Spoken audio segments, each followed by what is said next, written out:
ကျေးဇူးတော်ရှင်ဧကမဟာပန္နိတမိုးကုတ်ဆရာတော်ဘုရားကြီးမိုးကုတ်မြို့မင်္ဂလာရိပ်သာဓမ္မယုံကြီးဘော်တွင်8 ရက် 6 လ 62 ခုနှစ်၌ဟောကြားဆုံးမတော်မူအပ်သောသာသနာနှင့်ဆရာကောင်းတွေ့ခိုက်လုံးလစိုက်ကြရန်တရားတော်အားလုံးတရားဓမ္မတွေမှာတဲ့ခုခန္ဓာကြီးရထားတော့မံပေဆိုပေတခုပေဆိုတာတွေကလည်းအမြဲကြောက်နေရတယ်ဘုဝိနာပေတိပေကလည်းရှိ96ပါးယောဂပေတွေကလည်းရှိနေတယ်လို့ဆိုတော့ကမောင်နိုင်တို့မှတ်ရမယ်မှန်ပါဘုဝိနာပေတိပေလည်းရှိတယ်96ပါးပေတွေရောရှိပါမံပေဆိုပေတခုပေတွေကရောရှိပါရှိပြီးဒီကလာနေတော့ဒီခန္ဓာကြီးကအလေကနေပြီးဘေးတကရန်တကဝိုင်းနေတယ်ဆိုလို့ရှိရင်မလွဲပါဘူးမှန်ပါအဲ့ဒီဘေးတကရန်တကဝိုင်းနေတယ်ဆိုလို့ရှိရင်မလွဲတော့ဩခန္ဓာရမှုတူဝိုင်းခံရတာပဲဆိုတာပေါ်လာဘာလဲဘယ်လိုပေါ်လာတပည့်ခန္ဓာရဝိုင်းမှာမှန်ပါဘုဇမဘယ်ခန္ဓာရဝိုင်းပါဝိုင်းမှာပဲဘုဇချက်ဘကဝိုင်းလိုက်ဇာတိကရမရဏတွေက3ယောက်ပေါင်းပြီးဒီကလာနှိမ့်ဆက်လိုက်မင်းဒေဆိုတွေတခိုးတွေကလည်းနှိမ့်ဆက်လိုက်ပေါ့ဗျာယာတိဥဒုတွေကရောနှိမ့်ဆက်တော့ခံရတဲ့လူကခန္ဓာ5ပါးနော်နှိမ့်ဆက်တဲ့လူကမရေတွက်နိုင်ဘူးနှိမ့်ဆက်တဲ့လူကမရေတွက်နိုင်ဘူးလို့ဆိုတော့ဒကာဓမ္မတွေကစဉ်းစားရမှာဩခန္ဓာရတဲ့ပြည့်ဟာဘေးတကရန်တကဝိုင်းတဲ့အပြစ်ပါလားဆိုတာပေါ်လာတယ်ပေါ်လာပါဒီထဲကလည်းဘေးကရန်ရဝိုင်းတဲ့ထဲကလည်းသူဝန်းထဲမှာရှိတဲ့တဏှာကမျိုးမျိုးရှာကျွေးပါအောင်ဆိုလို့ဘေးရန်နေတဲ့အတိုးခိုင်းတာကလည်းပါဠိဘေးရန်နေကလည်းဝိုင်းထားဝိုင်းတဲ့ထဲကိုပဲဝန်းထဲမှာရှိတဲ့တဏှာတို့မာနတို့ဒိဋ္ဌိတို့ကလည်းသွားကွာလှုပ်တာလှုပ်ကွာသိရင်သိကြည်ရင်ကြည်စုပြီးတွန်းတဲ့ဝန်းထဲမှာတဏမာနဒိဋ္ဌိဆိုတဲ့အကုသိုလ်တွေကလည်းဝိုင်းတဲ့အထဲမှာကိုပဲအတိုးခိုင်းမှန်ပါဒါဖြင့်အဝိုင်းခံရတဲ့ဆင်းအတိုးခိုင်းပြန်တော့ဒီမသေးပါမလားဆိုတာတန်ရရှိဖို့မလိုပါဘူးလိုသေးလားဘယ်ရရန်တွေကလည်းဝိုင်းတဲ့အထဲမှာဒီထဲမှာပဲစီဝါရှာရဲ့သားဖို့သမီးတွေဆိုဖို့မျိုးဖို့ရှာဟဲ့ဆိုပြီးဒီကလာသူကဘေးရရန်နေတဲ့ကြီးတိုးခိုင်းတာဘေးရရန်တွေကလည်းခန္ဓာရလို့ဝိုင်းနေတယ်ရိပ်မိကြဒီထဲအတိုးခိုင်းတာကတဏမာနဒိဋ္ဌိကရောတိုးခိုင်းတာဇမုံဘယ်ကောင်းတာအဲဒါကြောင့်အာလုံးဓမ္မတွေဩခန္ဓာပြတည်ကြီးပါလားရတော့ကလည်းခန္ဓာ၅ပါးကြီးရတယ်ရချင်းဇာတိကရမရဏနှိမ့်ဆက်မှု3ယောက်ကိုထမ်းပြီးဒီကလာမွေးဖွားလာတယ်ဆိုရင်လည်းမလွဲပါဘူးပြမရောက်တော့ဘေးကရန်တကာတွေဝိုင်းပြီးဒီကလာနေတာလဲသူရှိလို့ဝိုင်းနေကြတယ်အယုံကြည်ပါလားကတော့ချင်းပေါ်ရချင်းကတော့ဝိုင်းမဝိုင်းဘူးလားဝိုင်းပါချင်းကဝိုင်းရင်ကဝိုင်းမျိုးမျိုးဥရုတွေကဝိုင်းနေဩခန္ဓာပြဟာတည်ကြီးပါလားဆိုတဲ့ဥစ္စာမှတ်မိကြပါဒါဖြင့်ဒီခန္ဓာကြီးတွေကလို့ရှင်ဘေးကရန်တကာတို့ဤနှိမ့်ဆက်ခံပြီးဒီကလာနေရတာချင်းကြောင့်ပဲသူဘယ်လိုပဲပြောမောင်းနိုင်ဒုက္ခသစ္စာမှန်ပါဘေးဝိုင်းခံရခြင်းကြောင့်လဲဒုက္ခသစ္စာဒီထဲကနေပြီးတနာမာနဒိဋ္ဌိသမုဒိယသစ္စာကလည်းမင်းဒုက္ခဝိုင်းနေတာငါသိတယ်အဲ့ဒီဒုက္ခတဲ့သမုဒိယသစ္စာကအတိုးခိုင်းဦးမယ်ဆိုတဲ့ဥစ္စာလဲသမုဒိယသစ္စာကလည်းအတွန်းသမားသက်တယ်မှန်ပါဒါဖြင့်ဒုက္ခသစ္စာကအခန္ဓမသက်တယ်သမုဒိယသစ္စာကဒကာဓမ္မတို့ဒီထဲကိုပဲအတိုးခိုင်းတဲ့အထဲမှာသူအကြီးကျယ်ခေါင်းဆောင်ပဲဆိုလို့ရှိရင်လွယ်ပါ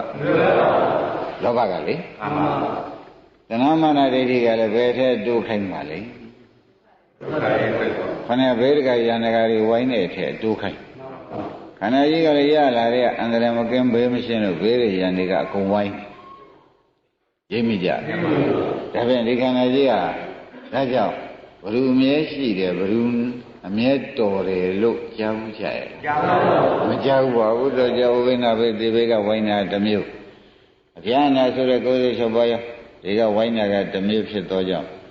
တော့ကြခန္ဓာပြောင်းဖေးခန္ဓာပြက်ဖေးဆိုတာလူတိုင်းမကြားပြောင်းတယ်ပြက်တယ်ဆိုတာမကြားဘူးဘယ်နဲ့ကြောင့်ပြောင်းတယ်ပြက်တယ်ဆိုတာကြားပါလိမ့်မလို့လို့မေးတော့ဩသူကလည်းနှိမ့်ဆက်ခံရမယ်တရားကြီးရထားခြင်းကြောင့်နှိမ့်ဆက်လိုက်လို့ပြောင်းပြီးပြက်သွားတာပဲဆိုလို့ရှိရင်လောဘပြက်အောင်ဘ누구ကဒီကားလို့ရှိရင်မြန်မြန်ပြက်အောင်ဘ누구ကတိုက်တွန်းနှိုးဆော်ပါလိမ့်မလဲလို့မေးတဲ့အခါကျတော့သမုဒိယသစ္စာကအတွန်းသမားသက်သက်မှန်ပါဘူး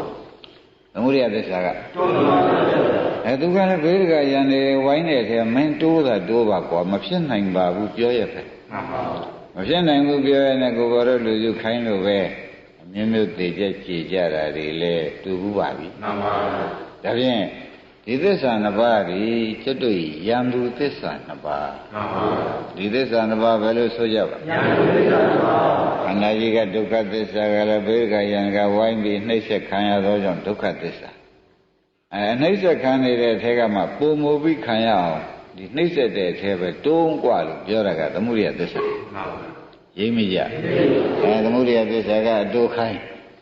ဒုက္ခသစ္စာတွေကဘေးကဒုက္ခတွေကဝိုင်းပြီးဒီခန္ဓာနှိမ့်ဆက်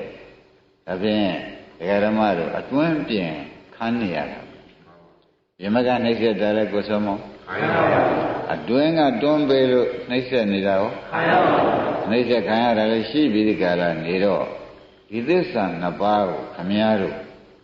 ပယ်နိုင်ရှင်းနိုင်မှဉာဏ်သစ္စာနှစ်ပါးရမယ်မှန်ပါသေချာမှပါဒကာဓမ္မတို့ဒါသဘောတွေပြောနေပါတယ်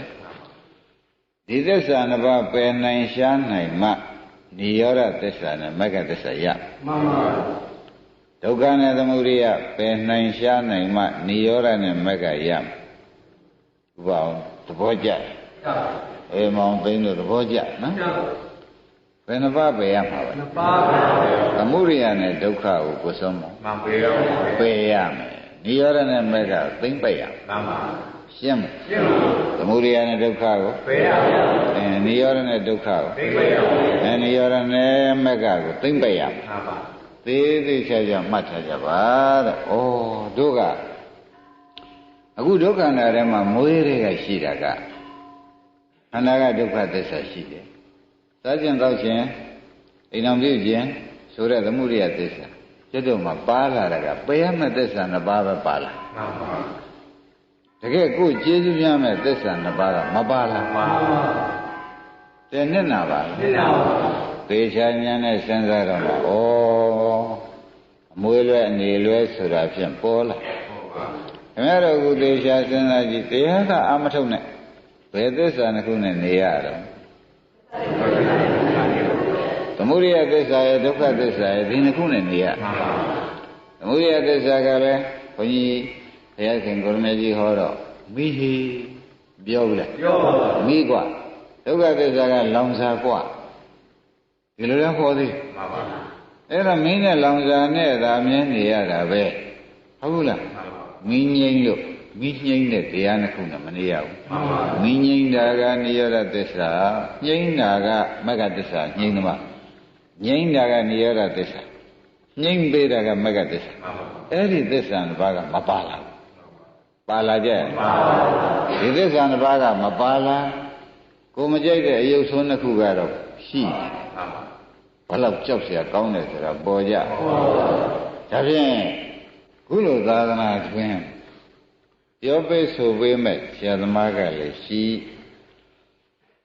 ဒီလိုရှိတဲ့အခါမှာသာဟိုသစ္စာတစ်ပါးကပေါ်လာတာမှန်ပါညမရင်ဘယ်တော့မှမပေါ်တော့ဘူးဒါဒီလိုဆရာသမားတွေနဲ့သာသနာတွင်ဆရာသမားလည်းမရှိသာသနာတွင်ကလည်းမကြုံတော့ဘူးဆိုတော့မောင်နိုင်ဘယ်သစ္စာတစ်ပါးနဲ့အဖော်လုပ်နေအသေးတွန်းမဲ့တရားရယ်အသေးခတ်မဲ့တရားရယ်ဒီနှစ်ခုနဲ့ပေါင်းနေရအသေးတွန်းမဲ့တရားကသမုဒိယသစ္စာအသေးခံရမဲ့တရားကခန္ဓာ၅ပါးဒုက္ခသစ္စာတရားဒီနှစ်ခုနဲ့သာဒကာဓမ္မတွေမှာနေတိုင်းအချိန်ကုန်ခဲ့တယ်ဘဝတိုင်းအချိန်ကုန်ခဲ့တယ်ဆိုတဲ့ဥစ္စာဖြင့်မောင်းနိုင်ရှင်းသွားရှင်းပါဘူးဘယ်သစ္စာနှစ်ပါးနဲ့သာจิตတို့ကနေခဲ့ရသမုဒိယနဲ့ဒုက္ခနဲ့ပဲနေခဲ့ရတယ်ဆိုတော့သိကြကြနိရောဓနဲ့မဂ္ဂဆိုတာမျှော်မှန်းလို့တောင်မှမသိဘူးမှန်ပါ ဥပါလေရိပ်မိဒီခေတ်ဒီခါကြီးမှာဒကာဓမ္မတွေကြနာနာဟူသာသနာတွင်ဆရာသမားကလည်းပြောဒီခါမှာဒီသစ္စာခေါင်းကသိမ့်ပိုက်ရမယ်သစ္စာနှစ်ခုကိုပိုင်ရလို့ရှိရင်ဖြင့်ခမည်းတော်ဒုက္ခစဖြင့်ဆက်เสียမရှိဘူးသိမ့်ပြီနှမလို့ရှိရင်ကိုပေါ်မသိမ့်နိုင်ဘူးမှန်ပါပါကဲဒီသာသနာလွတ်သွားရင်ကိုစောမောင်ဘယ်နဲ့တော့သွားပြီမှန်ပါပါတခါဒီပြောပေးမဲ့ဆိုပေးမဲ့ကလျာဏမိတ်တဆိုတဲ့သူတော်ကောင်းနဲ့လွဲပြန်တာသွားပြီမှန်ပါပါမသွားဘူးလားမှန်ပါပါအဲရင်ဘာလေချင်းရှိကြလုံးလာစိုက်ဆိုတာဒါဆိုတာပါပဲမှန်ပါပါချင်းရှိကြလုံးလာစိုက်ဆိုတာဒါဆိုတာပဲပယ်ရမယ့်သစ္စာဘာကိုပယ်ရမယ်မှန်ပါသိမ့်ပယ်ရမယ့်သစ္စာတစ်ခုသိမ့်ပယ်ရမယ်အဲ့တော့ကိုယ်မှာဖော်လို့နေရတာကယနေ့ဆရာဘုန်းကြီးရှင်းရှင်းပဲပြောလိုက်တဲ့အတွက်ကိုယ်မှာဖော်လို့နေရတာကနှိစ္စခံရတဲ့ဒုက္ခသစ္စာဆိုတဲ့ခန္ဓာ၅ပါးရှိမြင်မပြနှိစ္စတဲ့ပိဋကလာနှိစ္စတဲ့အဲမှာပဲမရောက်အောင်ပို့နေတဲ့သမုဒိယသစ္စာမှန်ပါဘုဘောရိပ်မိဘုဘောကြီးရိပ်မိဒီသစ္စာနှစ်ပါးနဲ့နေရတာဟုတ်မှန်ပါနောက်ကတရားဓမ္မတွေကိုယ်ထမ်းပဲသစ္စာနှစ်ပါးသာအမြဲရှိပါလိမ့်ကဲကောင်းကြသေးရဲ့သေးသေးချာချာညာနဲ့စဉ်းစားတော့မှာဩငါတို့ဟာသမုဒိယသစ္စာဆိုတာရဲ့ဒုက္ခသစ္စာဆိုတာရဲ့ဒီနှစ်ခုပဲသမုဒိယသစ္စာကလည်းပယ်ရမယ့်သစ္စာဒုက္ခသစ္စာကလည်းနှိစ္စခံရတဲ့သစ္စာမို့သူ့လည်းပယ်ရမယ့်သစ္စာပဲမှန်ပါသဘောကျအဲ့ဒီနှစ်ခုကိုနဲ့သာရင်จิตတို့ဘဝများစွာကနေခဲ့ရတော့ဘုသစ္စာနှစ်ပါးကညှော်မှန်းလို့တောင်မှရှိမှန်းလည်းမသိဒီပြမဲ့လူလည်းမရှိဘယ်တော့မှမတွေ့ခဲ့ဘူးဆိုတော့ကိုယ်စမောင်ဘုန်းကြီးတို့ကျောင်းမှာရှိတဲ့ခွေးတွေမှာဘာသစ္စာသာရှိတယ်စဉ်းစားလို့သမုဒိယနဲ့ဒုက္ခပဲရှိတယ်ဘုန်းကြီးကဒီကပြောနေများတယ်သူတို့ကြားရကြားပါဘူးဟောက်တတ်တဲ့နာပါရဲ့လားပါပါကဲတို့သစ္စာနှစ်ပါးနဲ့ဆိုတော့တရားဓမ္မတို့နှိစ္စခံရတဲ့ဒုက္ခသစ္စာရဲ့နှိစ္စခံတဲ့အထဲကိုမသေးသေးအောင်တွန်းတဲ့သမုဒိယသစ္စာရဲ့ဘုရားမောင်ဒီနှစ်ခုနဲ့မှန်ပါသူတို့နောက်တစ်ခါသေပြန်တော့လေဘယ်သစ္စာပြန်ရမလို့တစ်ခါစဉ်းစားသမုဒိယကဲတရားဓမ္မတို့မျောလင့်ချက်ကိုရှိပါသေးတယ်ကဲဒါဖြင့်အခုဒီခေတ်လွတ်သွားတဲ့ပုဂ္ဂိုလ်ဖြင့်ဘုန်းကြီးချင်းမြောက်ပြောတာခမည်းတော်အလွန်ကရုဏာရှိလို့ပြောတာဒီခေတ်လွတ်ရင်သွားပြီသွားပါနောက်ကဓမ္မတွေသေချာနားလည်လားဒီခေတ်လွတ်သွားရင်တော့ဖြင့်သွားပါခမည်းတော်လုံးနေတဲ့ခဏကပြောခဲ့တဲ့ကုသိုလ်တွေကလည်းဒီမဂ္ဂသစ္စာကိုမလုပ်သေးကာလပတ်လုံးနဲ့နိရောဓသစ္စာကမရောက်ဘူးကိုဆုံးမရောက်တော့ခမည်းတော်ထိုက်တန်သောဗုဒ္ဓဘာသာမှာအားကိုးနေတဲ့ကုသိုလ်ကလည်းသမုဒိယကအုပ်ချုပ်မှန်ပါပါမောင်းနိုင်သမုဒိယအုပ်ချုပ်ဘူးလားဒါကြောင့်အဝိဒ္ဓဝိဇ္ဇာကတော့အဝိဒ္ဓဝိဇ္ဇာကတော့ပုညာပိသင်္ခါရံပိဥပ္ပဇ္ဇတိကရောတိအဝိဒ္ဓမသိတော့အဝိဇ္ဇာတော့အဝိဇ္ဇာဥသိနေသောပုဂ္ဂိုလ်ပုညာပိသင်္ခါရံပိဘုံဘဝရောက်တတ်တဲ့ကုသိုလ်ကိုလေ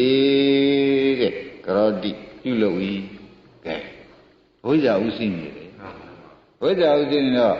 ခန္ဓာရတဲ့ကုသိုလ်ပဲလုပ်တတ်တယ်မှန်ပါခန္ဓာချုပ်ငိမ့်တဲ့ကုသိုလ်မလုပ်တတ်တော့ဟိုတဲ့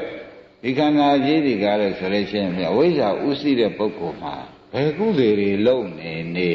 ဒကာဓမ္မတွေကမှတ်လိုက်တာပေါ့ခန္ဓာရတဲ့ကုသိုလ်ပဲလုပ်ဖြစ်တယ်မှန်ပါပါဝိဇ္ဇာဥသိတဲ့ပုဂ္ဂိုလ်မှာခန္ဓာရတဲ့ကုသိုလ်ပဲလုပ်တတ်တယ်ခန္ဓာသသိငြိမ်းတဲ့ကုသိုလ်လုပ်တတ်ပါလုပ်တတ်ပါအဲ့ဒါကြောင့်ယနေ့တော့ဖြင့်ဒကာဓမ္မတွေ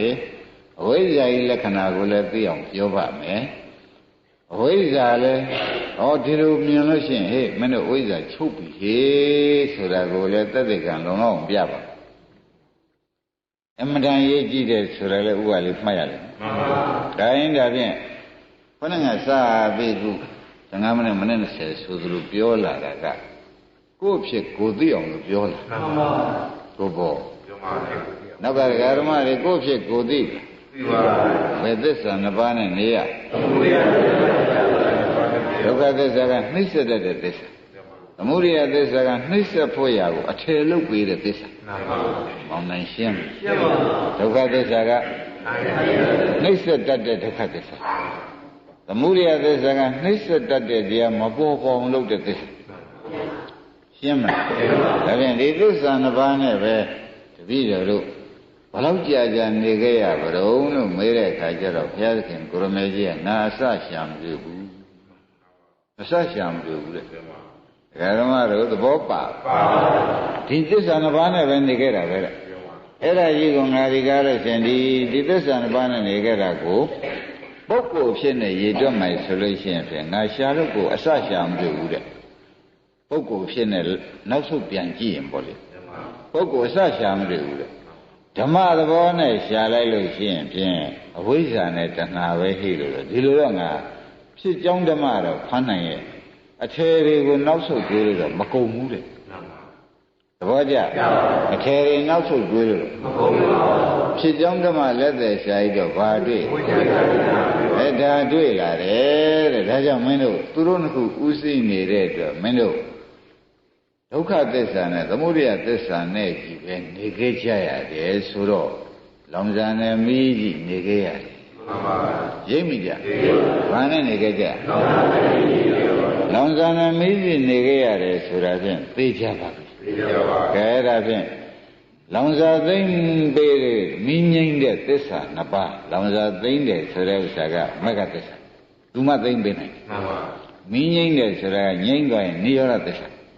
လောင်စာသိရင်မင်းငိမ့်တဲ့သစ္စာနှစ်ပါးနဲ့တော့မျောပွန်းလို့တောင်မှဘယ်နေရာရှိမှမသိဘူးမှန်ပါဘယ်လောက်ထိအောင်ကျွတ်တို့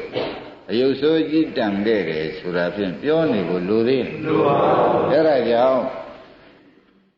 ဓမ္မတွေခမည်းတော်အဖြစ်ကလေးဟာဒီဥဟာလေးနဲ့ကိုတင်းတိမ်မနေပဲနဲ့ဒီသစ္စာနှစ်ပါးနဲ့သာနေ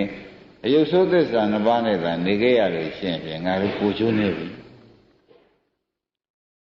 သိမ့်ပယ်ရမယ်သစ္စာနှစ်ပါးချမ်းသာပေးမယ်သစ္စာနှစ်ပါးတော့ငါတို့ကလည်းဖြောမှန်းလို့မကြည့်တတ်တော့အခုကြည့်တတ်တဲ့ဘဝခေါင်းဆောင်ကောင်းတဲ့တွေ့ထုံးကိုငါတို့ဒီစသိမ့်မှပဲလောင်စာနဲ့မိရသိမ့်မှပဲဆိုတာကိုဒီနေ့တရားပွဲမှာမွေရတယ်မှန်ပါပါဘာလဲသဘောပါပါလောင်စာနဲ့မိကိုသိမ့်ရတယ်မှန်ပါလောင်စာသိမ့်ရင်မိငိမ့်တာရှားလို့မှန်ပါမောင်းနိုင်လောင်စာနဲ့မိကိုလောင်စာနဲ့မိကိုငိမ့်တယ်ဗျာလောင်စာနဲ့မိသိမ့်ရပြီးတော့မှလောင်စာသိမ့်ရင်မိငိမ့်တာရှားလောင်စာနဲ့မိကိုတော့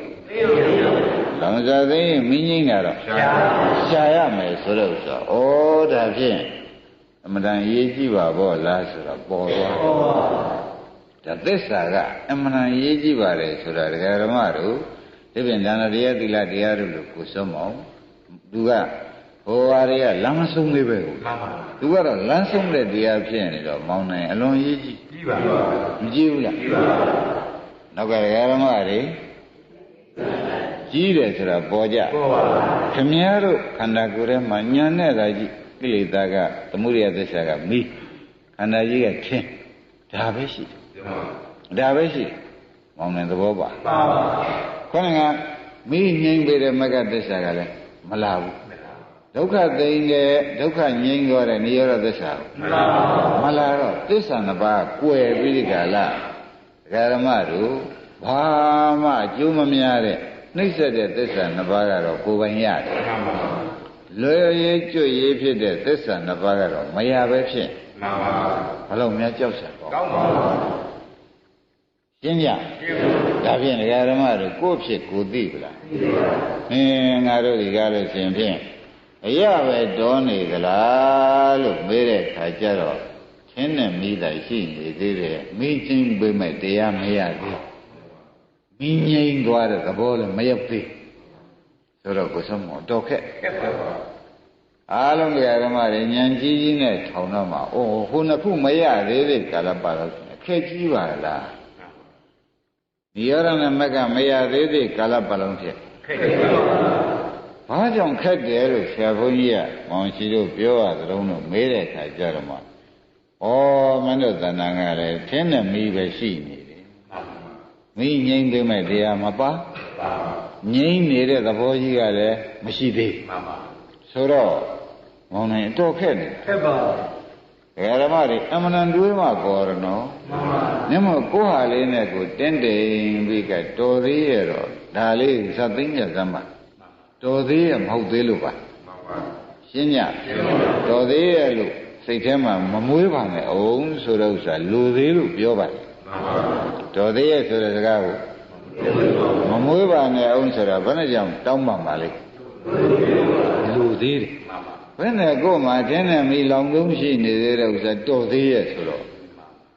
ဘယ်စမောဒီတော်သေးရလူကောင်းပြောတဲ့စကားလားကြီးပြောတဲ့စကားတော်တဲ့စကားဆင်းလက်သိမ့်ပြီမီလည်းငြိမ့်ပြီဆိုမှတော်သေးတယ်မှန်ပါဒီချက်မှသုံးအောင်မှန်ပါဥပအောင်ဒီချက်မှသုံးမှာပေါ့အခုသုံးချိန်လားတဲ့လောင်ဆဲပဲရှိသေးတယ်လောင်ဆဲပါမိရှို့ကြည့်ပါလောင်ဆဲရှိနေတော့ဆိုလို့ရှိရင်ဒကာဓမ္မတွေကိုကတော့နှင်းရဲ့ပဲလောကီရေတွေနဲ့ပေါ့ဗျာဘယ်နဲ့နေတော့မရသေးဘူးဗျာပြောမှာပဲမှန်ပါတပည့်ကြမရသေးဘူးဆိုတဲ့အဓိပ္ပာယ်ဒီကားလို့ဆိုရင်ဖြင့်ကျွတ်တို့မနိုင်သေးဘူးဆိုတဲ့အဓိပ္ပာယ်ပဲမှန်ပါနောက်ကြတော့လောင်စားလည်းမရှိဘူးထင်းလည်းမရှိဘူးဆိုမှနောက်ဘုရုမှမကုဆက်ဘူးပြောအေးပြီဆိုတာပြောမှန်ပါအခုတော့လောင်ဆဲရှိနေတဲ့ဥစ္စာတော်သေးရတော့မသုံးလိုက်ပါနဲ့နောက်ကဓမ္မတွေရှင်းရလားကဲဒါဖြင့်ပြောကြပါစို့တဲ့လောင်စာသိမ့်ပြီးဒီကရာမင်းငိမ့်တဲ့တရားကိုပဲရှာကြပါစို့မှန်ပါရှာကြပါစို့ဆိုတော့လက်တွေတွေ့ပါပြီနော်မှန်ပါကဲခင်ဗျားတို့လိုရှိတာကဓမ္မတို့ဘယ်သစ္စာကိုလိုရှိပါလိမ့်ဒါပဲလိုရှိရမှန်ပါဘုရားထားတာကြီးကဖြင့်တို့ရတို့ကိုကျိုးနေမှန်ပါပေါ်ပြီနော်ပေါ်ပါရထားတာကြီးကတော့ကိုကျိုးနေနေပြီဆိုတော့ဘာမှဘုရားပြောမယုံနဲ့ကိုတိုင်းတွေ့နေရတာမှန်ပါသူများပြောတာကိုယ်ဝနဲ့မကိလေသာမီးနဲ့ခန္ဓာကြီးလောင်ရက်ဖဲလာတော့မေးကြည့်ခန္ဓာကြီးလောင်ရက်ဖဲအပြေးသွားတဲ့နေ့လဲကိုစမောင်မနေလာဘူးနော်ကိလေသာမီးလောင်လို့ခန္ဓာကြီးပြေးသွားရတာမှန်ပါသဘောကျအဲ့တော့ဒီခန္ဓာကြီးနဲ့ဒီကားလို့ဆိုလို့ရှိရင်ပြင်မီးနဲ့ထင်တွဲဖြစ်နေတော့လောင်ဆဲပဲရှိသေးတော့တော်သေးရဲ့ဆိုတဲ့စကားမသုံးပါနဲ့ဆိုတာဒကာဓမ္မတို့သစ္စာနဲ့ပတ်သက်ရင်တော့ဖြင့်အမှန်တရားကိုပြောရတဲ့အတွက်ဥပအောင်သုံးရတာမှန်ပါမသုံးရဘူးသုံးပါဘူးရှင်းညရှင်းပါအဲ့ဒါကြောင့်ဒကာဓမ္မတို့တော်သေးရဲ့ဆိုတာဒီမိလေးပုံတို့ငြိမ်းသွားတယ်ဆိုရင်တော်သေးရဲ့မှန်ပါနှစ်ပိုင်းတစ်ပိုင်းငြိမ်းသွားတယ်ဆိုရင်အကုန်ငြိမ်းသွားလို့ရှိရင်တော့ဖြင့်အေးနေပါတော့မငြိမ်းသေးတွေ့ကာလပတ်လို့ပေါ့တန်တန်နေလို့တော်ပါကုဆက်အောင်ပါပဲဒီခန္ဓာပြီးဟိုခန္ဓာရပြီးဒီလိုလောင်ပါအဲ့ဒီလောင်ပြီးတဲ့ခန္ဓာပြီးဟိုဘက်ခန္ဓာရပြန်အောင်တလောင်နဲ့လောင်ပြီးကြလားခန္ဓာရင်ရှိသလောက်ရှောက်လောင်မှန်ပါသဘောပါကြအဲ့တော့ခန္ဓာရင်ရှိသလောက်ရှောက်လောင်မှာကိုဒကာဓမ္မတွေသိပြီးသားဖြစ်ပြီးဒီကာရနေတော့မိငိမ့်တဲ့တရားရှာပြီးမိသိမ့်မှအေးမှာပါလားဆိုတာယနေ့ဆုံးဖြတ်ချက်ချသဘောပါကြခိုင်းဒါဖြင့်ဒကာဓမ္မတို့ဒီချင်းဘယ်လိုလုပ်ပါလိမ့်ဒီမိဘယ်လိုလုပ်ပါလိမ့်မလို့ဆိုတဲ့ဥစ္စာဒီကားလို့ဆိုလို့ရှိရင်ဖြင့်တဲ့လက်သက်ရှာကြတယ်နော်ဒီမိဘယ်လိုလုပ်ပါလိမ့်ဒီချင်းကြီးဘယ်လိုလုပ်ပါလိမ့်ဒီချင်းဆိုတာခန္ဓာ၅ပါးမှန်ပါဒီမိဘယ်လိုလုပ်ပါလိမ့်လို့ဆိုတာသမုဒိယသစ္စာမှန်ပါအဲ့ဒါသင်္နမိဘယ်လိုလုပ်ပါလိမ့်မလို့မဲတဲ့အခါကျတော့သင်္နမိလုပ်တာဟဲ့မသိတဲ့လူကလုပ်တာသိတဲ့လူကတော့ဖြင့်သင်သိမ့်မင်းကြီးတာလုပ်မှာပဲမှန်ပါသဘောကျမသိတဲ့တရားကလုပ်တာမှန်ပါဒကာဓမ္မတို့သင်္နမိဘယ်လိုလုပ်ပါလိမ့်ဒါဖြင့်အဝိဇ္ဇာပဲဖမ်းမိမှန်ပါဟိုလေလက်တော့မိပြီသင်္နမိဘယ်လိုလုပ်ပါလိမ့်အဝိဇ္ဇာပဲဆိုတာဖြင့်ယနေ့တရားမှာလေးလေးစားစားမှတ်ပါသူပဲဆိုတာတော့ဖြင့်ခင်ဗျားတို့ဒီကံလည်းညှို့ထုံးနိုင်ပါမှန်ပါဒကာဓမ္မတို့ထင်းနေမိဘယ်လိုလုပ်လို့ဝိဇ္ဇာပဲဆိုတာပေါ်ကြလုံးမှာပဲတဲ့ဝိဇ္ဇာဆိုတာကအဝိဇ္ဇာဘယ်လက္ခဏာရှိတုံးမဲတော့မှာအညာဏလက္ခဏာမသိခြင်းလက္ခဏာမှန်ပါဒုက္ခသစ္စာလည်း तू မသိဘူးတဲ့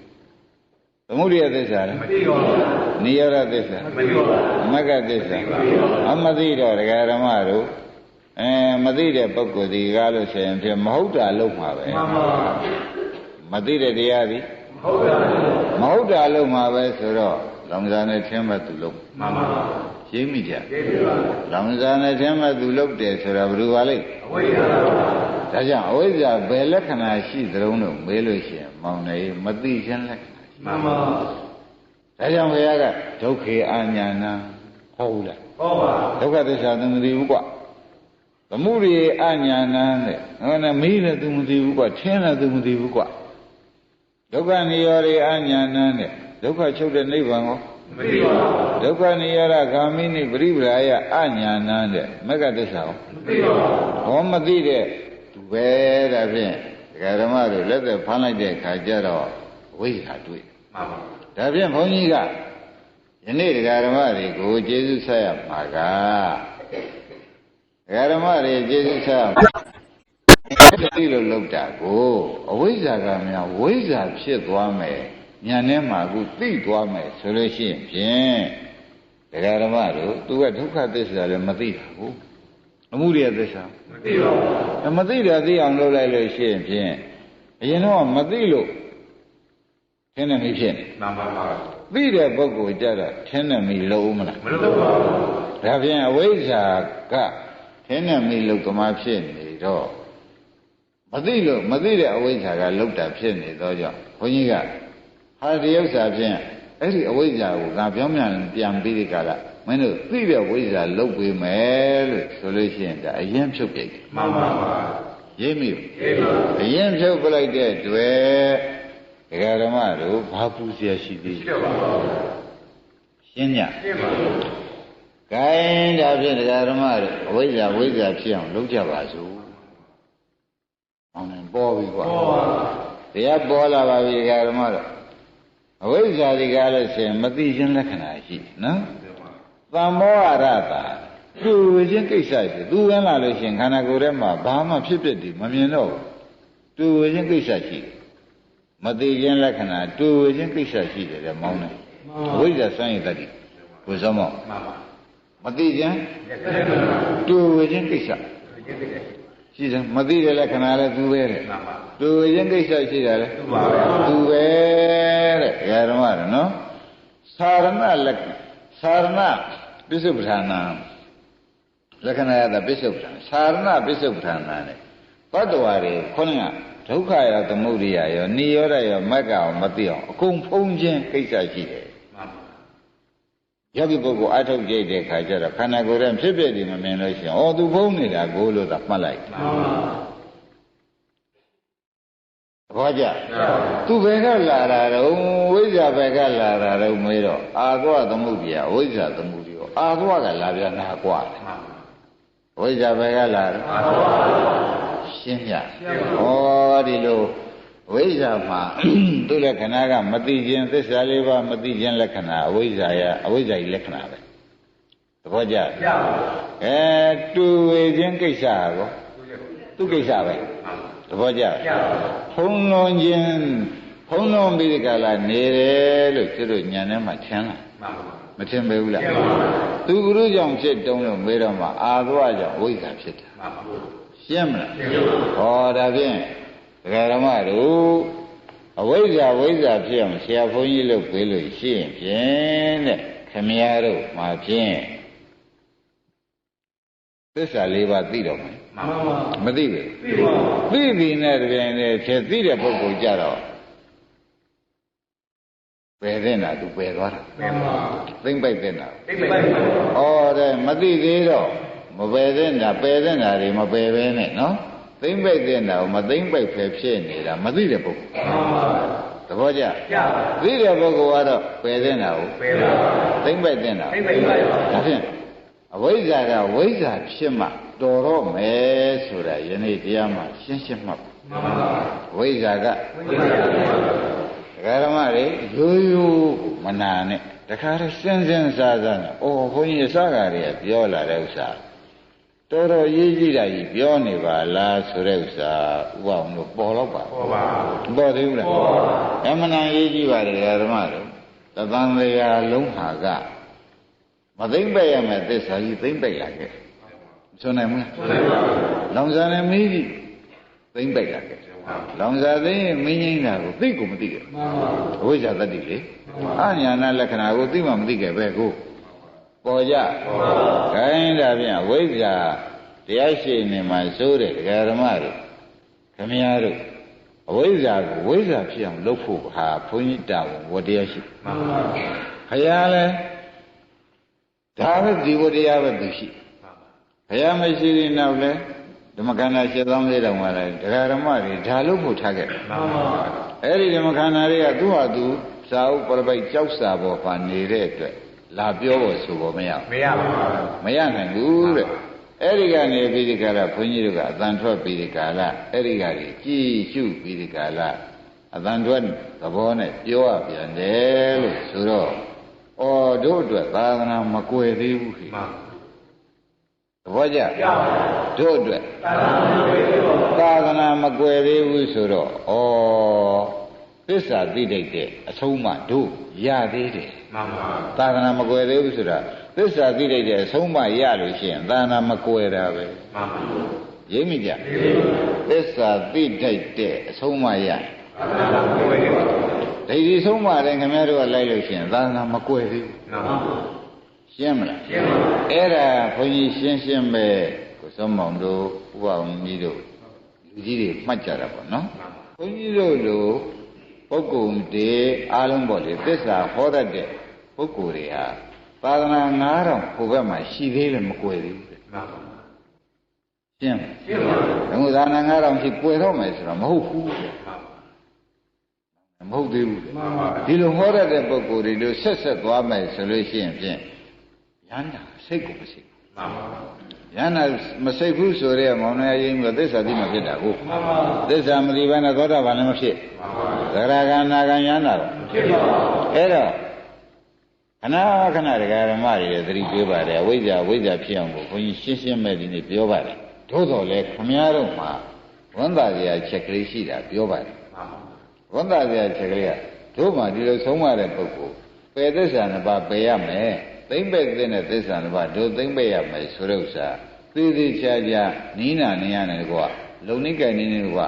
ပေးမဲ့ပုဂ္ဂိုလ်တွေ့နေတော့တွေ့တဲ့အတိုင်းလည်းခမည်းတော်ကနားထောင်တော့သာသနာရှိသေးတယ်ရှင်းမလားရှင်းပါဘူးဒါဖြင့်အခုသာနာ2500ကျော်လာတော့တပါးသောပုဂ္ဂိုလ်တွေကြတော့ရှိသေးရဲ့မရှိတော့သစ္စာနဲ့ပတ်သက်လို့ဘုရားဘာသာထဲမှာလည်းမရှိတာကများမရပါဘူးတခါတည်းပြန်ဘာသာဆိုတော့ဝယ်ပြီဝယ်ပါဆိုတယ်မလား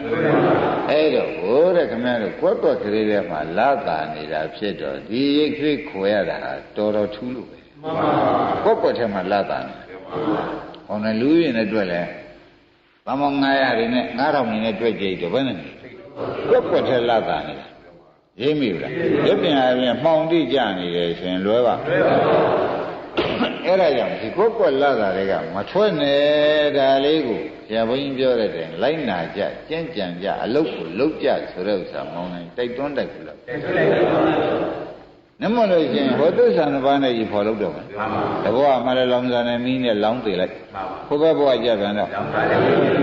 လောင်းသေးလိုက်ပဲဟိုဘက်ဘဝကြပြန်တော့လောင်းသေးလိုက်ကြည့်သွားနေတဲ့ဇတ်တုတ်ကြီးခင်းနေရတော့ဓမ္မတွေမသေးမဲ့ဘဝကိုဘာကုန်းပေါ့ပါသေးရဲ့အဲ့ဒါကြောင့်ဘုန်းကြီးတို့ဓမ္မတွေလေးလေးစားစားမှတ်ပါတဲ့ကဲဝိဇ္ဇာဖြစ်အောင်ပြောတော့မယ်နော်ဒါနဲ့ဘုရားခင်ကိုရမေကြီးကဝိဇ္ဇာဖြစ်အောင်ဘယ်မှာဟောခဲ့ကြုံလို့မေးတဲ့အခါကျဇာယုပါဠိတော်မှာလည်းအမျိုးမျိုးဟောထားတယ်ဝိဇ္ဇာဖြစ်ဖို့ဝိဇ္ဇာဆိုတာဘာတုံးလို့မေးတဲ့အခါကျတော့သစ္စာသိတာဝိဇ္ဇာသဘောကျအဲ့တော့သစ္စာသိတာဝိဇ္ဇာဆိုတော့ဓမ္မတို့ဝိဇ္ဇာဖြစ်အောင်သစ္စာသိနည်းကိုပြောရတော့မယ်ဆိုတော့သက္ကုဝိညာဏအနိစ္စတောဇာနာတောပတ္တတောသက္ကာရိဋ္ဌိပဟိတိအဝိဇ္ဇာပဟိတိဝိဇ္ဇာဥဒ္ဓပါတိ ဒိဋ္ဌိရောအဝိဇ္ဇာရောပယ်မင်းတို့အခုတရားဓမ္မတွေမျက်လုံးလေးဖွင့်လိုက်တော့မြင်တဲ့စိတ်ကလေးမပေါ်ဘူးအဲ့ဒီမြင်တဲ့စိတ်ကလေးကိုတရားဓမ္မတွေကအနိစ္စတောဇာနာသောပတ္တတော်လို့သိရမယ်အနိစ္စတော်ဖြစ်ပြီးပြက်တယ်ဇာနာတော်သိပြီးရမယ်နော်ဟောနေကြရဖြစ်ပြီးပြက်တယ်လို့မြင်စိတ်ကလေးကမျက်လုံးဖွင့်လိုက်ပြီးနေမီးလေးဖြစ်စေတခုခုမမြင်ဘူးမြင်ပါဘူးမြင်ပြီးပါဖြစ်သွားပြက်အဲ့ဒီကဲတော့တဲ့သက္ကုဝိညာဏအနိစ္စတော်ဖြစ်ပြီးပြက်တယ်လို့ဇာနာတော်သိသောပတ္တတော်ရှုနိုင်တဲ့ပုဂ္ဂိုလ်ဟာဘဝမြင်သောပုဂ္ဂိုလ်ဟာတက္ကာရိဋ္ဌိပဟိတိပေတက္ကာရိဋ္ဌိလည်းပယ်လိုက်တယ်ဒါရင်ပဲလားလို့မဲတော့ဘယ်ကမဟုတ်ပါဘူးကွာတဲ့အဝိဇ္ဇာပဟိတိအဝိဇ္ဇာလည်းပယ်ဝိဇ္ဇာပယ်တော့ဘာဖြစ်သွားတော့မဲတော့ဝိဇ္ဇာဥပ္ပဇ္ဇိဝိဇ္ဇာဖြစ်ပြီကွာဟုတ်တယ်ကဲဝိဇ္ဇာပယ်ဖို့အလွယ်လေးပါမိမိမြင်တဲ့မျက်လုံးစိတ်ကလေးကိုဟိုကြည့်လိုက်ကြည့်တဲ့အခါမြင်တဲ့စိတ်ကလေးမပေါ်ဘူးလားလူသေးတော့ဘယ်လိုမျက်လုံးသူများကမျက်လုံးဖြဲပြီးမြင်ကုန်မြင်စိတ်နာနေချုပ်သွားလို့မြင်တတ်တဲ့တရားလေးချုပ်သွားလို့ရှိသေးရဲ့ရှိပါဘူးအဲ့ဒီခုဒီဃာဓမ္မတွေတော့မျက်လုံးကဖွင့်ပါဒီဃာဓမ္မတော့မြင်ဘူးလားမြင်ပါဘူးအဲ့ဒါရုပ်ကမြင်တာလားနာမ်ကမြင်တာလားအကဲခတ်ကြည့်မြင်စိတ်ကလေးဆိုတဲ့နာမ်ကမြင်တာမှန်ပါဘူးရိပ်မိကြအဲ့ဒါလေးဒီကားလို့ဆိုရင်ဖြင့်ဃာဓမ္မတို့ခုမှပေါ်ပြီးခုမှမြင်တာမှန်ပါသက္ကဝိညာဏအနိစ္စတောဇာနာတော့သူဒီကားလို့ဆိုမြင်ပြီးတဲ့မောင်နဲ့ဖြစ်ပြီးပြတ်သွားတာမှန်ပါအဲ့ဒီလိုပြတ်သွားမှန်းသိလိုက်တော့တက္ကာရိဋ္ဌိပဟိတိဩတရားလေးကပြတ်သွားတယ်ဆိုတော့ဖြစ်ပြီးပြတ်သွားတယ်ဆိုငါမဟုတ်လို့ပဲဆိုတက္ကာရိဋ္ဌိရင်ပယ်လိုက်တယ်ကွာမပယ်ဘူးလားငါမဟုတ်လို့ပြတ်သွားတာပဲဆိုတော့တက္ကာရိဋ္ဌိဂုံသေးဘူးလားဂုံပါဘူးကောင်းပြီတဲ့အရင်တော့ကတရားဖြစ်မှန်းလည်းမသိဘူးပြတ်မှန်းလည်းမသိဘူး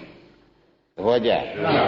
ထောက်လျှောက်ကျုပ်တော့မျက်လုံးမြင်တာကြာပါပြီဗျာပြောချင်ပြောဒီလိုခဏခဏအကြောင်းတိုက်ဆိုင်မှာပေါ်ပြီးမြင်တယ်ခဏရှိခဏလေးဆိုပြက်သွားတယ်လို့ဒီလိုကတော့မသုံးဘူးပြုဖြစ်တဲ့နေလုံးဟာဖြင့်အကုန်လျှောက်ကြည့်ကြတယ်မြင်နေတာကြီးပဲဆိုတော့ဒီမျက်လုံးတစ်လုံးနဲ့ဖြစ်ဒီမြင်စိတ်တစ်ခုတည်းဖြစ်ခဏခဏပြက်နေတာမသိတော့ဘူးတဲ့တက္ကာရိရှိတယ်မပယ်နိုင်ဘူးခိုင်မြဲနေမှန်ပါသဘောကျအဲ့ဒါကြောင့်အနိစ္စတောဇာနာတောပတ္တတောတက္ကာရိဋ္ဌိပဟိတိအဝိဇ္ဇာဒီဥစ္စရိဝိဇ္ဇာဥပ္ပါဒဥပ္ပိစရိအဝိဇ္ဇာလည်းချုပ်กว่าဝိဇ္ဇာဆိုတဲ့ဉာဏ်လည်းဝန်းထဲမှာပေါ်လာတယ်သဘောကျဝိဇ္ဇာဆိုတဲ့ဉာဏ်လည်းဝန်းထဲပေါ်လာတယ်ဆိုတော့ဒကာဓမ္မတွေအဲ့ဒီမြင်စိတ်ကလေးကိုဉာဏ်လေးနဲ့တဲ့ပြီးဒီကလာမျက်လုံးဖွင့်လိုက်တဲ့အခါမီးမြင်လို့ရှိရင်လည်းအော်မြင်ပြီးပြတ်တာပဲဟုတ်လားအဲဒီဝန်းဉာဏ်လေးတွေမြင်မြန်တော့ကိုယ်ဆုံးဝန်းဉာဏ်လေးတွေမြင်တာမှသာပြီးပြတ်မှန်းသိတာသေးတယ်ဒီအရှိကစကြည့်တယ်ဆိုအရှိကအချောင်းရင်မြင်လို့ရှိရင်ပဲဒါမြင်စိတ်တစ်မျိုးနောက်နှစ်နာမှမြင်လို့ရှိရင်သုံးနာမှမြင်လို့ရှိရင်ဒီမှာတရားဓမ္မတို့မြင်စိတ်မျိုးမျိုးပြောင်းနေတယ်ဆိုတာမသိချင်ဘူးအဲ့ဒီမှာမြင်စိတ်မျိုးပြောင်းတာဒီကားလို့ဆိုလို့ရှိရင်တရားဓမ္မတို့ပြက်ပြောင်းမှဘယ်လိုမှကြပြက်ပြီးမှအသစ်ပေါ်ရှင်းကြအဲ့ဒါကြောင့်မြင်တိုင်းတရားဓမ္မတို့ကမြင်စိတ်ကလေးကဖြစ်ပြီးပြက်တာပဲလို့ဝန်းထဲမှာဉာဏ်နဲ့ရှုပေးပါအဲ့ဒီဉာဏ်ဒီတက္ကာယဒိဋ္ဌိလည်းပယ်ပါဘာကြောင့်ပယ်ကြုံမေးလို့ပေါင်းတိုင်းကမေးတော့မှဥပအောင်လို့ဖြစ်ပြမြန်လို့ဖြစ်ပြမြန်တော့ခိုင်တယ်မြဲတယ်ဆိုတဲ့ဒိဋ္ဌိယူသေးတယ်မယူပါဘူးငါသူလို့ပေါ့မယူပါဘူးအနိစ္စဖြစ်ပြီးပြတ်တာပဲသူသိနေတဲ့အတွက်ပုဂ္ဂိုလ်ရဲ့လည်းမယူဘူးတ attva လည်းမယူဘူးငါလည်းမယူဘူးသူလည်းမဟုတ်ဘူးအနိစ္စကတွေ့တော့မှန်ပါဒီထဲကတက္ကရာရိဘယ်နဲ့မရှိဘူးတဲ့တက္ကရာရိပယ်ပြီးတရားဓမ္မတွေဖြစ်ပြမြင်ရှေးကမမြင်ဘူးတာကိုဖြစ်ပြတရားဓမ္မတို့ဒုက္ခသစ္စာလို့လည်းမှတ်ထားတော့ဖြစ်ပြမြင်ပါတယ်လို့ဆိုတဲ့ကွာသူဒိဋ္ဌိလည်းပယ်တယ်သစ္စာလည်းမြင်တယ်မှန်ပါပါဒိဋ္ဌိလည်းပယ်ပါသစ္စာလည်းမြင်ပါဒါဖြင့်ဒိဋ္ဌိပယ်တာကတရားဓမ္မတို့သက္ကာဒိဋ္ဌိလည်းမရှိလို့သမာဓိဋ္ဌိဖြစ်သွားမှန်ပါ သမာဓိဋ္ဌိကဘာတော့မေးတော့မှဝိဇ္ဇာရှင်းမလားသမာဓိဋ္ဌိကဘာလဲဒါဖြင့်ဒီဝိဇ္ဇာတစ်လုံးထဲကနေပြီးကာလဝိဇ္ဇာလာတဲ့ကအရင်တုန်းကမမြင်တာတွေဖြစ်ပြီးပြက်တာလို့ဘယ်ခါကာလမှမသိမှုတွေကိုသိသွားတော့အဝိဇ္ဇာချုပ်လို့သိတယ်မချုပ်ရင်တော့မသိဘူးဆိုတာသိကြကြအဲ့ဒါကြောင့်တရားဓမ္မတွေဉာဏ်စိတ်ကလေးပေါ်လာတိုင်းဒါလေးဟာဖြစ်ပြီးပြက်တာပဲရှုကြားစိတ်ပေါ်လာရင်နာမ်စိတ်ကလေးပေါ်လာစိတ်တ ानु ပဒနာလို့လည်းခေါ်တယ်မှန်ပါသတိပဋ္ဌာန်၄ပါးတဲ့သွန်းလိုက်တော့စိတ်တ ानु ပဒနာမှန်ပါလျှာပေါ်မှာလျှာလည်းမှာစားစိတ်ကလေးပေါ်လာရင်ကိုယ်ပေါ်မှာရားတဲ့ရံနဲ့နာတဲ့စိတ်ကလေးပေါ်လာရင်ဒါဖြစ်ဖြစ်ရှုပြီရှုလိုက်ပြီးနေတဲ့ပြင်နဲ့အနိစ္စတွေ့တာမမြဲတာသွားတွေ့တဲ့အခါကျလို့ရှိရင်သက္ကာဒိဋ္ဌိရှိသေးရဲ့ငါရတာကိုဟုတ်သေးရဲ့ဓမ္မလေးဖြစ်ဓမ္မလေးပြတ်သွားတာသိချတယ်ကိုယ်စိတ်ကလေးပြတ်ပြီးကိုယ်စိတ်ကလေးပြတ်တာပေါ့ဗျာရိပ်မိကြကိုယ်စိတ်ကလေးဖြစ်ပြီးတော့ကိုယ်စိတ်ကလေးပြတ်တာဆိုတာမသိကြဘူးလားအဲ့ဒီတော့ဒီခန္ဓာကြီးကခန္ဓာအဖြစ်တော့ဝိညာဉ်နဲ့ခန္ဓာလို့ခေါ်ပါတယ်စိတ်ကဝိညာဉ်နဲ့ခန္ဓာကိုယ်ခန္ဓာလို့ဆိုကြမလားတဲ့တရားဓမ္မတော့မမြဲတဲ့ဘောလို့ဆိုကြဒီကိုပြုတ်သွားပြီကောဗျာမမြဲတဲ့သဘောသိသွားတော့ကိုပြုတ်သေးဘူးလားအဲ့ဒါဘုန်းကြီးတို့တရားဓမ္မတွေကစဉ်းစားတော့မှကိုပြုတ်သွားတာကတက္ကရာရိပြုတ်တာမမြဲတာကိုမြင်တာကဝိဇ္ဇာမှမြင်တာဒါဖြင့်တက္ကရာရိဖြုတ်တာလဲဝိဇ္ဇာဉာဏ်ပဲသဘောကျအဝိဇ္ဇာကိုချုပ်စေတာလဲဝိဇ္ဇာလာလို့ချုပ်တာပဲဆိုတော့အဝိဇ္ဇာနဲ့ဒိဋ္ဌိသွားချုပ်မချုပ်ဘူးလားချုပ်ပါဘူးသူကလည်းကျေနပ်ကြလားဒါဖြင့်ဒကာဓမ္မတို့အဝိဇ္ဇာနဲ့တက္ကရာရိချုပ်တယ်မှန်ပါပါရိပ်မိကြဘုံမရာစိရံစိနာစိကလေးပေါ်လဲဖြစ်ဖြစ်ရှုပြီရှုလိုက်လို့ဖြစ်ပြီးပြတ်တာပဲလို့အနိစ္စကိုကြားကြနာနာဟုတ်ကိုမရှိတာကိုလို့သိသွားလို့ရှိရင်ဖြင့်တက္ကရာရိကောဝိဇ္ဇာကောဝိဇ္ဇာလည်းဖြစ်တယ်ကိုစောမမလွယ်ဘူးလားဒါကာသနာတွင်မို့ဆရာကောင်းသမားကောင်းမို့ဂျုံလို့ကိုစောမဒါပြောနေမှန်ပါပါနမရင်ပေါင်းနိုင်ပြောနိုင်ပါမပြောနိုင်ဘူးမင်းတို့ကလည်းထောင်နိုင်နေတာပါပါမပါပါအဲ့ဒီကြတော့ပြောမယ်လူလည်းမရှိထောင်နိုင်နေတာကလည်းမရှိဆိုတော့ခေါင်းကလောင်စာနမီသစ္စာနှစ်ခုနဲ့သာနေကြပြီမှန်ပါရောက်ရန်ဒီမီးလောင်ပြီးသေကြပြီတော့မှန်ပါဒီမီးပြီးလဲဟိုမီးကုဆက်ပြီးဟိုလောင်စာနဲ့ဟိုမီးနဲ့တွဲပြီးနေကြပြီတော့မှန်ပါပြီးတော့သေကြပြီတော့ဆိုတော့မလွဲပါဘူးဒီလိုကြီးသွားမြင်ပါကိုဘုန်းကြီးများကအခုဘုရားသခင်ကိုရမကြီးဟောစဉ်တယ်လုံးစုံကုန်ပြီးပြီးဒီကာလလောင်စာသိင်းမင်းကြီးနဲ့ရန်ဓာတွေလည်းမြင်လိုက်ရတွေးလိုက်ရရှိပြီးဒီကာလနေတော့ဒကာဓမ္မတို့ပယ်သစ္စာနှစ်ပါးကိုပယ်ပါဆိုတဲ့ဥစ္စာရိပ်မိလားဒုက္ခနဲ့သမုဒိယပယ်ရလားမပယ်ရင်တော့ပါကဲဒါရင်ဒုက္ခနဲ့သမုဒိယပယ်မပယ်လေးကကြမ်းနေပြန်တယ်ကိုဆုံးမအခုတော့ဝိဇ္ဇာတော့ဖြစ်သွားတယ်တက္ကရာရိရောတက္ကရာရိလည်းပြုတ်ပြီ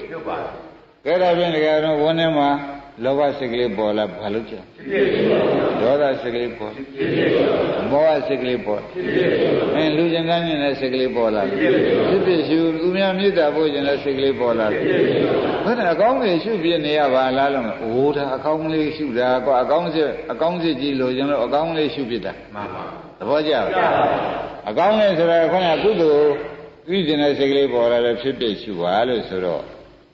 ဆိုရနိုင်မယ်တဲ့ဒီကုသိုလ်စိတ်ကိုလည်းဖြစ်ဖြစ်ရှုမှပဲရ။နမကုသိုလ်စိတ်ကိုဖြစ်ဖြစ်မရှိလို့ရှိရင်ဖြင့်ငါဝင်လာမယ်။မှန်ပါ။ငါကုသိုလ်လုံးမယ်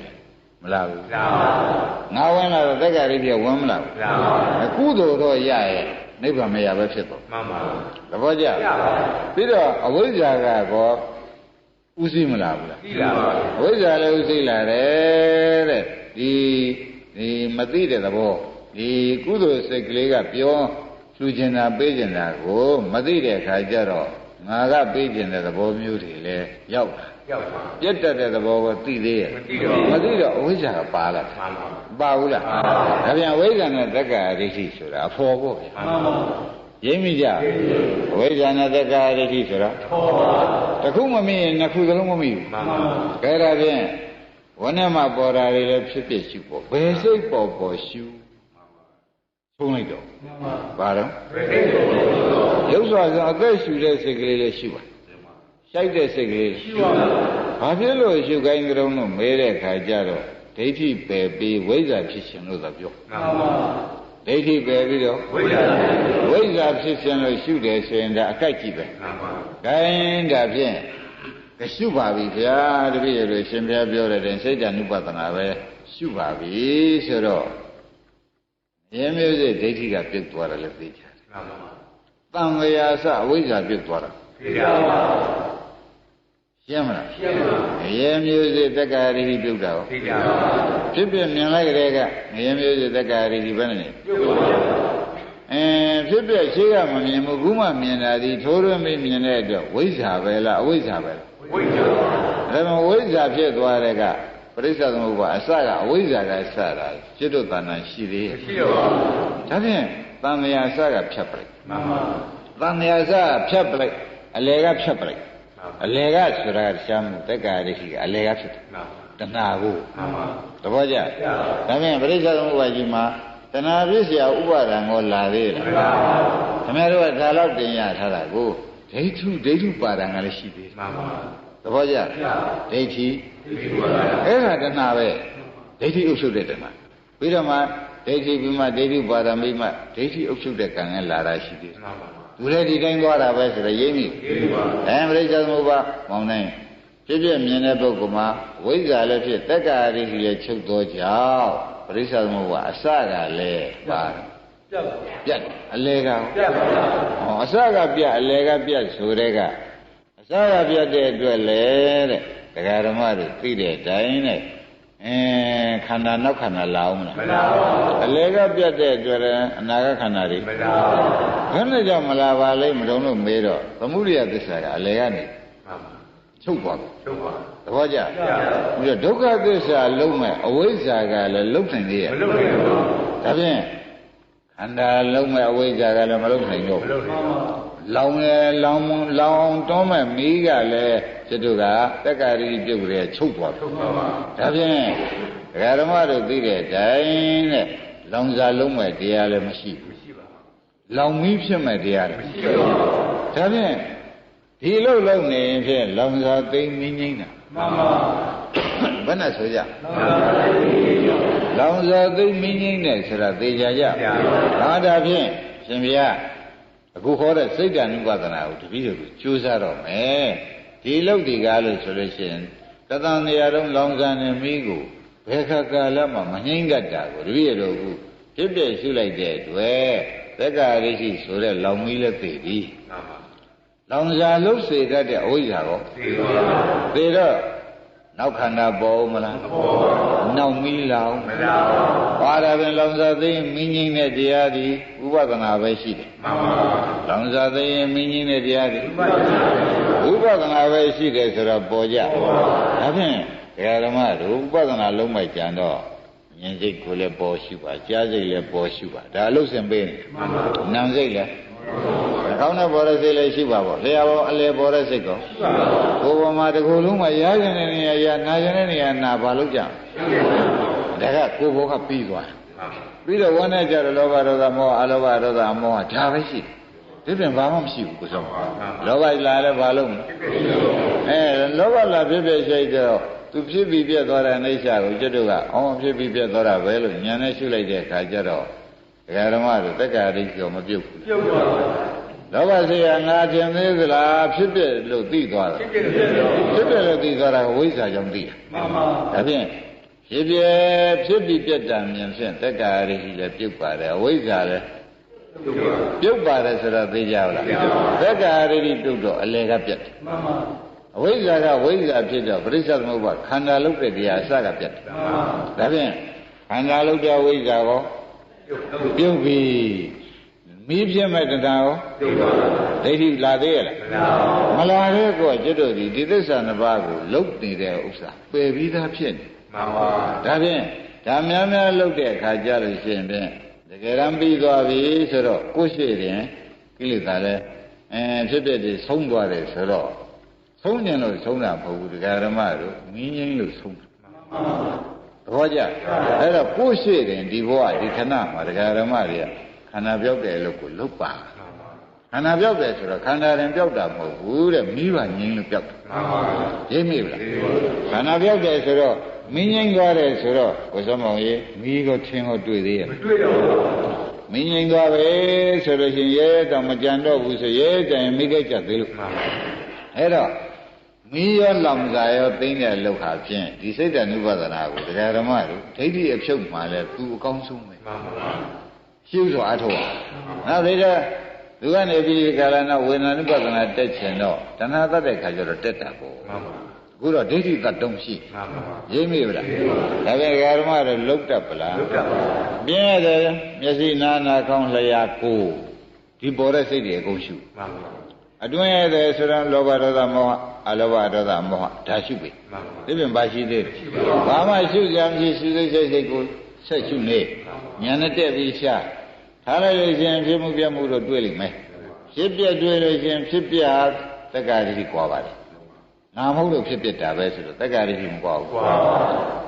ဖြစ်ပြကိုတကယ်မြင်လိုက်တဲ့အခါကျလို့ရှိရင်လည်းတရားဓမ္မတို့ရှေးကမမြင်မှုတာမြင်သောကြောင့်ဝိဇ္ဇာမျက်လုံးကြောင့်မြင်တာဝိဇ္ဇာမျက်လုံးမလာရင်မမြင်နိုင်ဘူးဆိုတော့သိကြပါလားအဲ့ဒါတရားဓမ္မတို့အဝိဇ္ဇာနဲ့တဏှာချုပ်တာပဲဆိုတာအဝိဇ္ဇာကခန္ဓာလုပ်တယ်တဏှာကခန္ဓာလောင်းတယ်ရိပ်မိပြီအဝိဇ္ဇာကခန္ဓာလုပ်တယ်ဒါအဝိဇ္ဇာပစ္စယသင်္ခါရသင်္ခါရပစ္စယဝိညာဏလို့ခန္ဓာကြီးပေါ်လာတယ်မပေါ်လာဘူးလားဝိဇ္ဇာကခန္ဓာလုပ်တော့ဝိဇ္ဇာကလုပ်သေးရဲ့မလုပ်တော့ဘူးဒါပြင်ခန္ဓာလည်းမရှိဘူးဒီဖြစ်ပြီးပြက်တာငါမဟုတ်ကြောင်းသိဖြင့်ငါဆိုတဲ့လောဘဒိဋ္ဌိကရောပြုတ်သွားတော့သူကလည်းလောင်မီးကိုပြန်တယ်ကိုကလောင်မီးကိုရှိသေးရဲ့ဒါဖြင့်လောင်စားလည်းမရှိလောင်မီးလည်းမရှိတဲ့ခမည်းတော်ဒီလောက်ကလှုပ်လို့ရှိရင်လောင်စားသိရင်မင်းငိမ့်တာဧကံရမှန်ပါလောင်စားသိရင်မင်းငိမ့်တာဧကံရတယ်ဆိုတော့သဘောပါကဲဒါဖြင့်လောင်စားသိတာကဘယ်လိုလုံးဖြစ်ရဆိုတော့ဝိဇ္ဇာမဲ့ခင်သဘောကျမင်းငိမ့်ပေးတာကဝိဇ္ဇာမဲ့ခင်သဘောကျဝိဇ္ဇာမဲ့ခင်အသိမ့်ပြလိုက်တဲ့အခါကျတော့မင်းငိမ့်တဲ့အခါကျတော့ငြိမ့်မတော့ဘူးငြိမ့်တာကနိရောဓသစ္စာငြိမ့်တာကမက္ခသစ္စာရိပ်မိလားငြိမ့်တာကငြိမ့်သွားတာကအခုလုံနေတာကဖြစ်တဲ့လုံနေတာကငြိမ့်နေတာနောက်အကုန်ငြိမ့်သွားတဲ့ခါကျတော့ဘာသစ္စာရိပ်မိလားကဲယနေ့ဒီရင်တော်ပါအောင်